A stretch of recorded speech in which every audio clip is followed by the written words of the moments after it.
45 വർഷമായി മലയാള സിനിമാ ലോകത്ത് തന്റേതായ ഒരു സ്ഥാനം പിടിച്ചെടുത്ത ഒരു നടനാണ് നടൻ ശ്രീനിവാസൻ. നടൻ മാത്രമല്ല, 200 സിനിമകളിൽ അഭിനയിക്കുകയും മാത്രമല്ല ഒട്ടനവധി സിനിമകളിൽ തിരക്കഥ എഴുതുകയും സംഭാഷണം രചിക്കുകയും ഒക്കെ ചെയ്തിട്ടുള്ള ഒരു വ്യക്തി കൂടിയാണ് ശ്രീനിവാസൻ.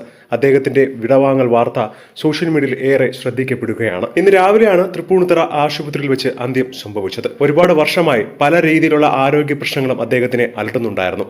ഒരു അസുഖം മാറി മറ്റൊരു അസുഖം, അങ്ങനെയായിരുന്നു അദ്ദേഹത്തിന്റെ ഈ ഒരു 2-3 വർഷം.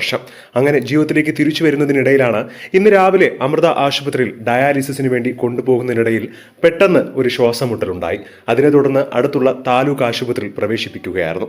കൊണ്ടുപോയപ്പോൾ തന്നെ അന്തരിച്ചു എന്നാണ് ഇപ്പോൾ ലഭിക്കുന്ന വിവരം. അദ്ദേഹത്തിന്റെ മക്കളായ ദയാൻ ശ്രീനിവാസനും വിനീത് ശ്രീനിവാസനും ചെന്നൈയിലാണ് താമസം. അവർ രണ്ടുപേരും ഇപ്പോൾ സ്ഥലത്തില്ല എന്നാണ് അറിയാൻ സാധിക്കുന്നത്. അവർ വന്നതിന് ശേഷമായിരിക്കും അന്തിമകർമ്മങ്ങൾ നടക്കുന്നത്. ശ്രീനിവാസന്റെ വിയോഗത്തിൽ വളരെയധികം ദുഃഖത്തിലാണ് മലയാള സിനിമാ താരങ്ങളെല്ലാം.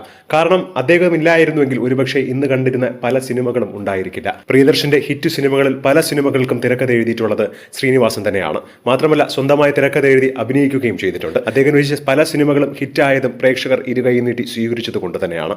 ഇന്ന് അദ്ദേഹത്തിന്റെ വിയോഗ വാർത്ത അറിഞ്ഞപ്പോൾ ഒരുപാട് താരങ്ങൾ മാത്രമല്ല ആരാധകരും അനുശോചനം അറിയിച്ച് വരികയാണ്. അദ്ദേഹത്തിന്റെ വിടവാങ്ങൽ മലയാള സിനിമാ ലോകത്തെ ഒരു തീരാ നഷ്ടം തന്നെയാണ്.